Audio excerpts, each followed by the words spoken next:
Hi there, welcome to the Survivorcise Wellness Series. My name is Shashu. I am the Active for Life Director at the YMCA of Greater Kalamazoo.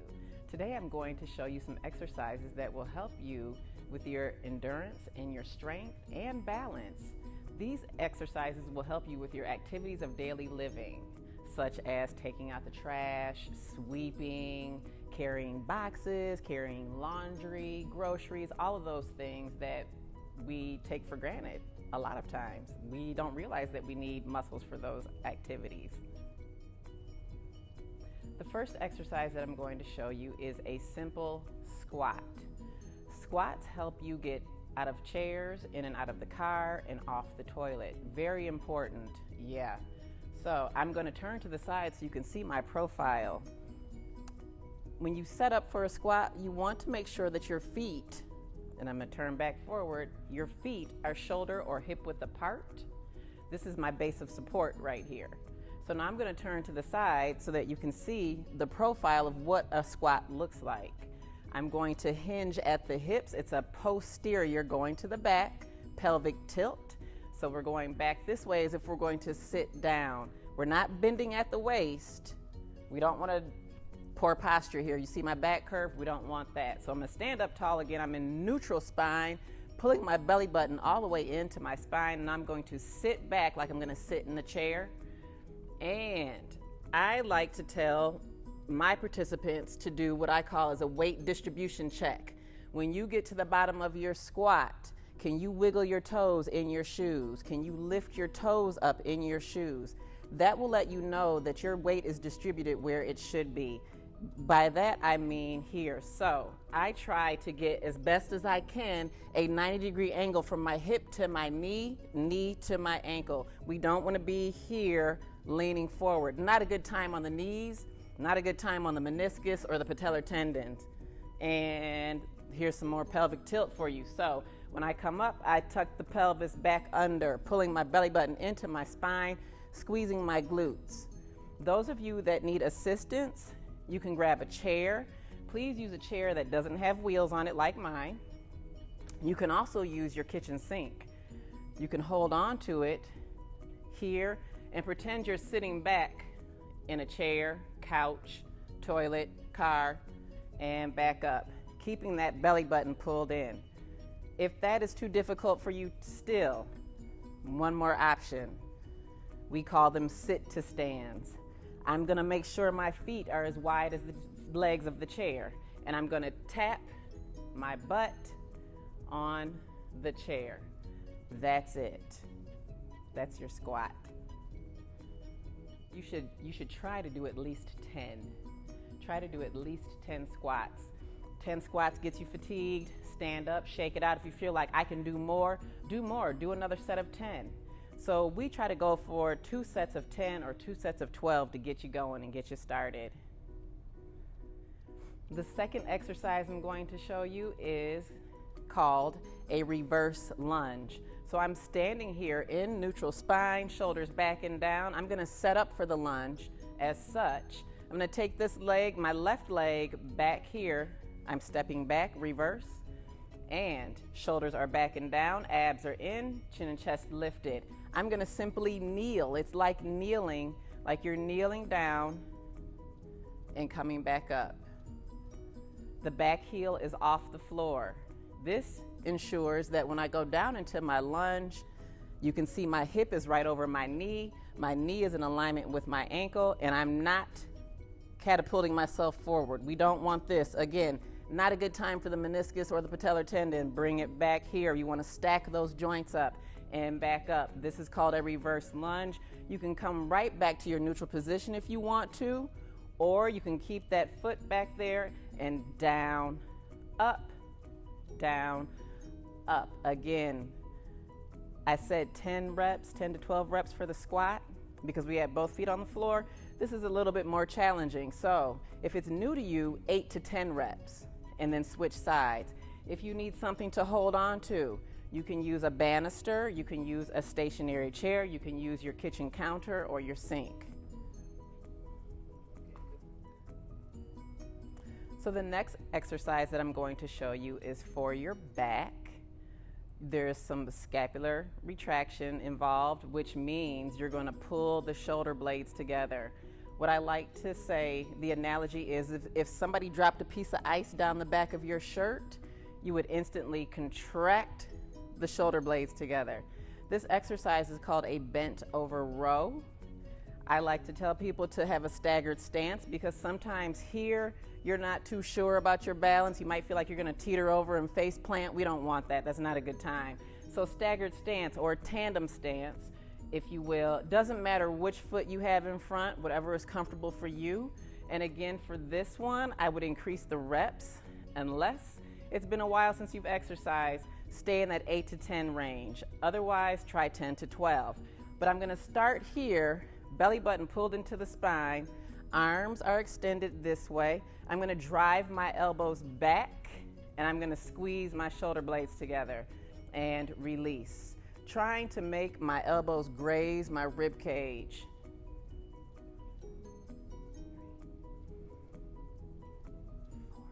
And don't ever hold your breath when you're exercising. And the other cue is for you here. I'm hinged over at the hips with weights in my hands, yeah? I'm gonna bring the weights next to my body. I'm gonna bring my feet together, and then I'm gonna stand up tall. Safety. Those of you that don't have dumbbells at home, and I didn't say this the first time, bottled water, soup cans, you can use bottled water, soup cans, those will be fine. And if you don't have that at home, and this is the piece of equipment that you have, which is a resistance band, good for travel. That way you don't have an excuse to not get exercise in. So one foot, you're gonna anchor the band, one foot. The best place is probably right underneath the arch. Staggered stance, again, or tandem, one foot in front of the other. For me, I need more resistance, but if you do not, you're gonna hold on to the handles. Right here, drive the elbows back. And if you are like me and you're feeling like you need more resistance, you can slide your hands through the handles, hold on to the band, drive the elbows back, squeezing the shoulder blades, pulling that belly button into the spine, and don't hold your breath.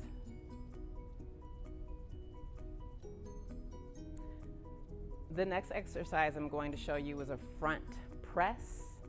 It's going to get the front of the shoulder, front deltoid, and part of the pec as well. Palms will be facing you. So I have my 5-pound weights here, and this is an exercise that can be done in the chair. Elbows bent. My front press is going to go up and out just a little bit away from the body and back down.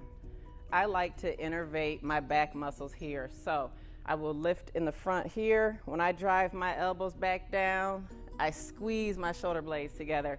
My belly button is pulled into my spine. My knees are soft and back up. Now, I will tell you, if you have shoulder issues, you're gonna wanna use something that's 5 pounds or lighter. If you can't handle that, if your doctor tells you you're on a 0-pound restriction, no weight at all, work on your range of motion here. Right here, I'll do it on this side. So, that is your front press.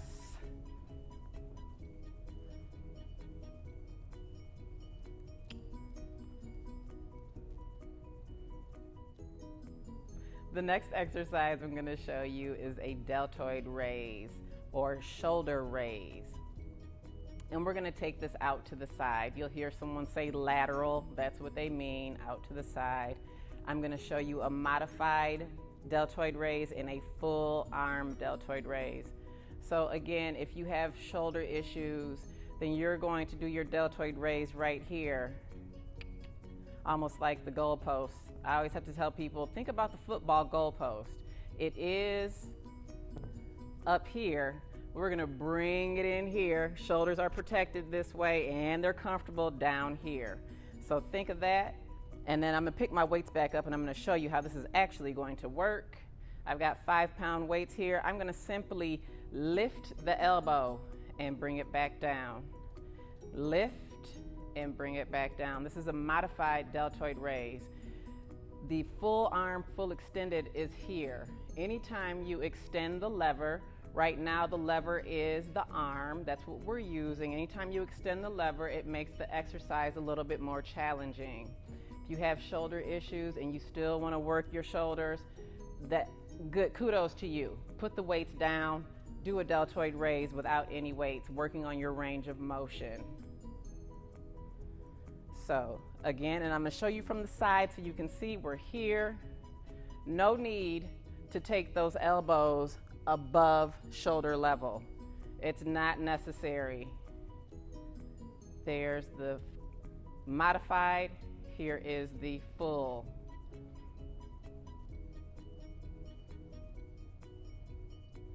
Same exercise with a resistance band. I'm going to step on it 1 foot, because if I put both of my feet in here, it's going to take some of that slack off for me, and it's going to be a little bit more challenging on the shoulders. And you can do these at the same time as well. So here, even still, 1 foot, both bands, it's still challenging. You can also 1 foot, 1 band. Then you can maneuver, you can manipulate the slack yourself. So I have to think about it. I'm like, am I going to be able to handle this 12 reps right here? And you see my hand doesn't come all the way back down to my side. We're not starting way here. Not with a resistance band. The resistance bands are great, but you'll notice that, oh, I got to play with it a bit. I got to adjust my footing. I need to put more slack on the band so that I'm not fighting it. But a wonderful tool to take with you if you're traveling. The next exercise are bicep curls. We use our biceps every day when we're carrying stuff, purses, groceries, laundry, grandkids, puppies, all that type of stuff. We always use our biceps. And a rule of thumb is, if you can carry a gallon of water, maybe you should be lifting a 5 to 8 dumbbell, 5 to 8 pound dumbbell. If you can carry a gallon of water on each side, 5 to 8 pounds is good for bicep curls. So I'm going to stand in neutral spine, feet shoulder or hip width apart. My abs are in, knees are soft. My glutes and my abdominal muscles are engaged. And I'm going to simply, this is called a hammer curl. So right here, I'm going to do one arm and then the other, hammer curl. If you see the position of my hand, I'm going to turn to the side. It looks as if I'm hammering something. You can do both hands at the same time. You don't have to do one or the other, or alternate, excuse me. Hammer curl, traditional bicep curl. Right here, palms facing away from my body, and I'm going to curl up. Notice my elbows are anchored right next to my rib cage, because I want to make sure my shoulders stay safe. I don't want to do bicep curls way out here. I want to keep those shoulders intact and happy. So bicep curls here or hammer curls here. There you go. The next exercise I'm going to show you is for your triceps, which is the back of the arm. Ladies, we love that area. We call it the hello, goodbye. These exercises will tighten and tone that up. So again, I'm going to do this standing. It's called a tricep kickback. Staggered or tandem stance, if you will. Abs are in. I'm going to roll my shoulders back and down, tuck them in my back pockets. My belly button is pulled into my spine. I'm going to hinge over at the hips. Now I'm going to pull my elbows up to my rib cage, and then I'm going to do what is called a tricep kickback. My elbows are going to stay here. This is a safe zone. You will see some trainers and some instructors who will tell you to lift your elbow up here a little bit higher. You can definitely do that, but when dealing with special populations, I say let's keep it safe. We don't need to be way up here. It's It's not necessary. So pretend you got a magazine or a newspaper there. You want to hold on to it. Now we're going to tricep kickback right here. The elbows stay glued to the rib cage. Belly button stays pulled into the spine.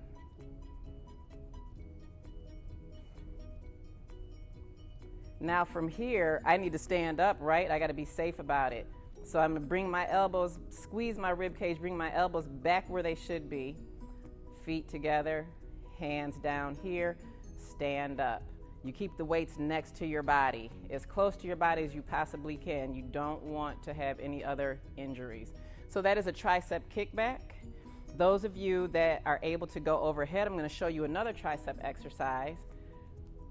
You have to be mindful of your shoulders here as well. So going overhead, sometimes I like to put the weights together here, behind the head here, elbows, squeezing my head almost, yeah? It's like bookends. And then I'm gonna press up, almost like I'm punting a volleyball.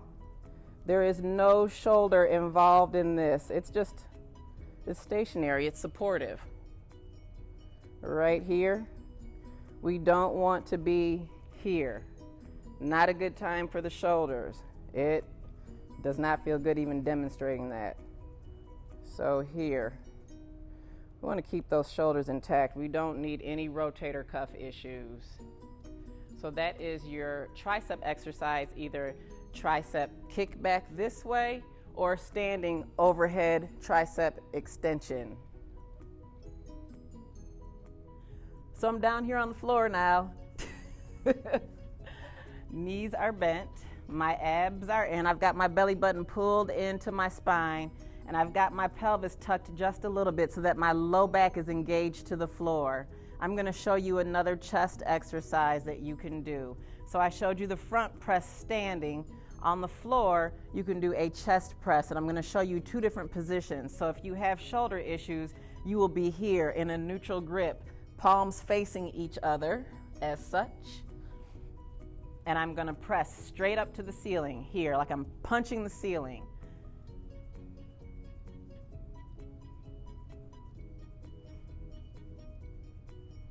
The other position is the traditional or wide grip press, chest press. So I'm going to take my elbows out to the side.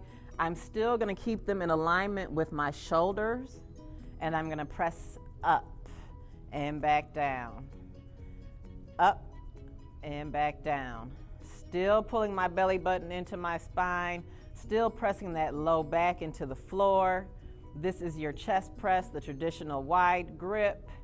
This is your chest press, neutral grip for folks that have shoulder issues.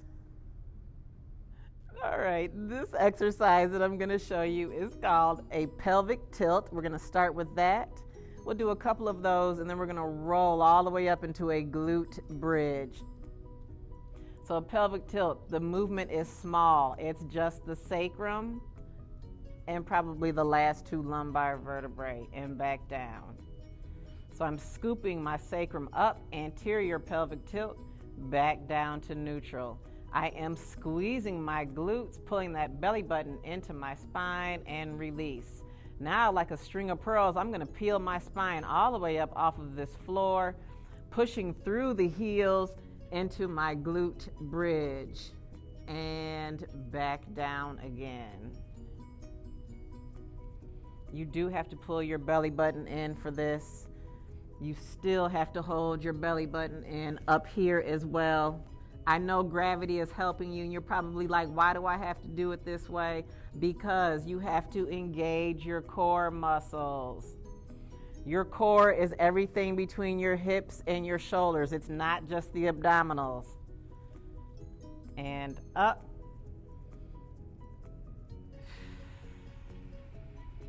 And back down.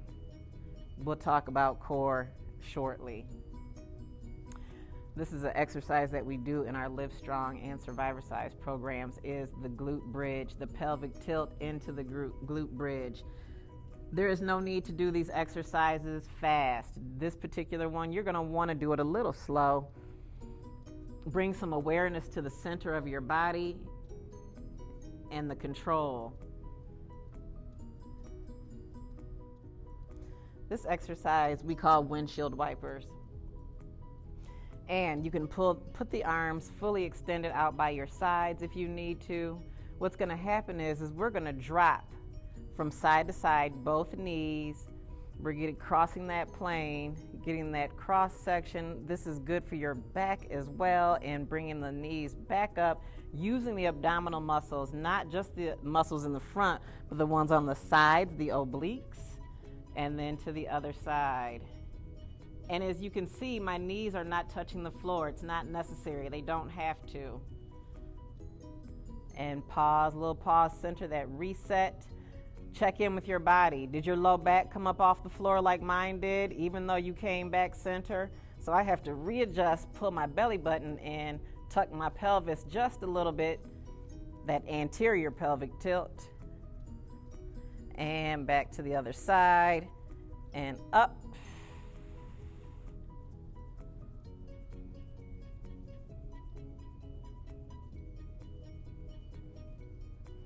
Modifier for you, because I've had clients and participants that couldn't do this.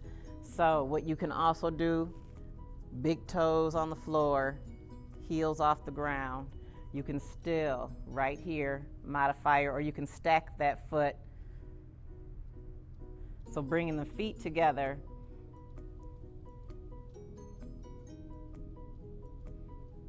Just as such. You might feel something afterwards, a little discomfort. I have degenerated discs in my lumbar. This is a nice reset position here, pulling the knees into the chest. I like to say, give that low back some love. You can go side to side or in a circle, a little quick massage before you move on to your next exercise, or if you're done, then this is what you'll be doing then too. So I am in tabletop position right now, and when you're in tabletop, you want to make sure your shoulders are directly above your wrists, your hips are directly above your knees. And I'm just going to take a quick turn here so that you can see, because I always tell people this, you want to be able to at least have two fists apart, 2 fists of space in between your knees, to ensure that they're directly above your hips. We are going to do what is called bird dog. So when you come back to your tabletop position, do not zip lock those knees together. You're going to throw the chain all off, and you got to reset again, making sure that the knees are directly underneath the hips where they should be. So abs are in, I'm in flat back. My belly button's pulled in, like I said. I'm going to tell myself I'm getting ready to balance and do this bird dog, which is one arm and one leg. I'm going to extend my right arm, and you can start this way too. Start by right arm. If you've never done this before, pulling the abs in, you will feel those serratus muscles, you will feel those obliques engaging just simply by being here, and put it back down. Switch sides, left arm, and put it back down. Now let's go to the lower body. Right leg. You're creating a tripod for yourself, and bring it back down. I put that leg back down so that my knee is directly underneath my hip, and they're not zip locked together. Left leg, I'm going to extend, belly button's pulled into the spine, and back down. Now let's put it together. Opposite arm, opposite leg. So right arm, left leg. Notice the gaze is to the floor because I want to keep my spine in a neutral position as best as possible. And my abs are in. And I'm going to come back tabletop to neutral position. And I did not zip lock my knees together. And switch.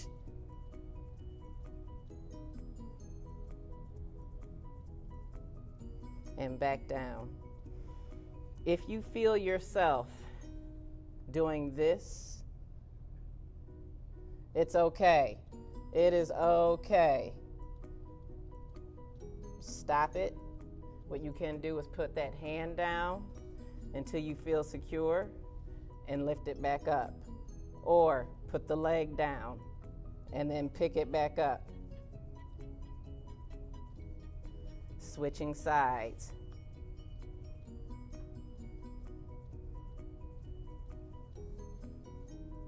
When you are finished with doing your not your glute bridges, when you're finished doing your bird dogs after that, always a good time. Put the big toes together, knees wide, push the hips back, child's pose.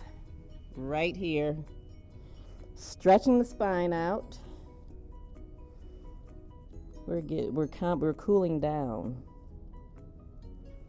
Slide the hands back to the face. Push yourself up, back to all fours in your neutral tabletop position. Last exercise. We always save the best for last, and it's the hardest one for some folks. It's hard for me too. It's a plank. And I'm going to show you different modifications of it, so don't be afraid of the plank. Right here, I am in a full arm plank. My pelvis is tucked just a little bit. You can see a little curve in my back. Everything is engaged in the front and the back. Glutes engaged, abs are engaged.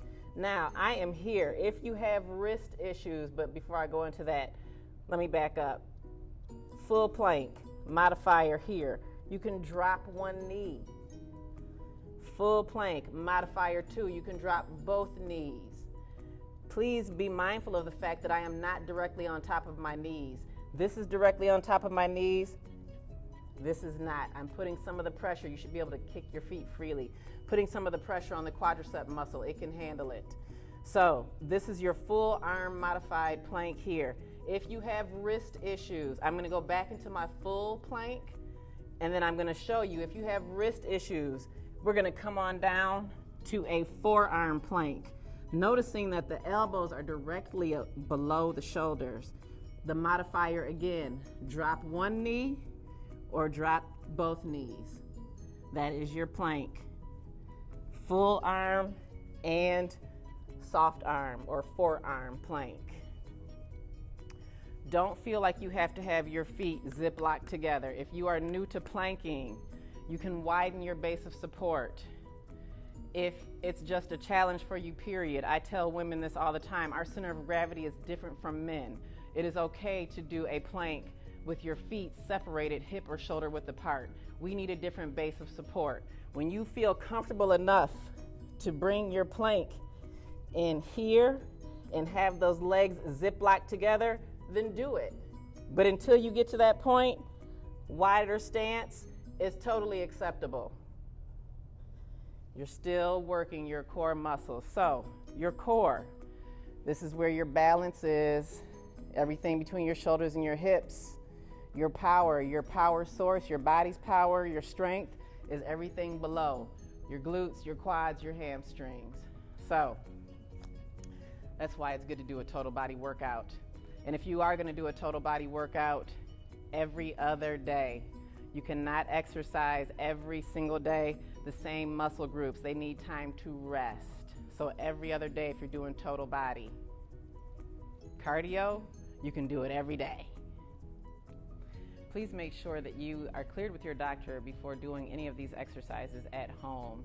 Also, make sure you have a safe area to do these exercises, that the area that you're working in is clear to prevent falls, tripping, anything that could cause injury.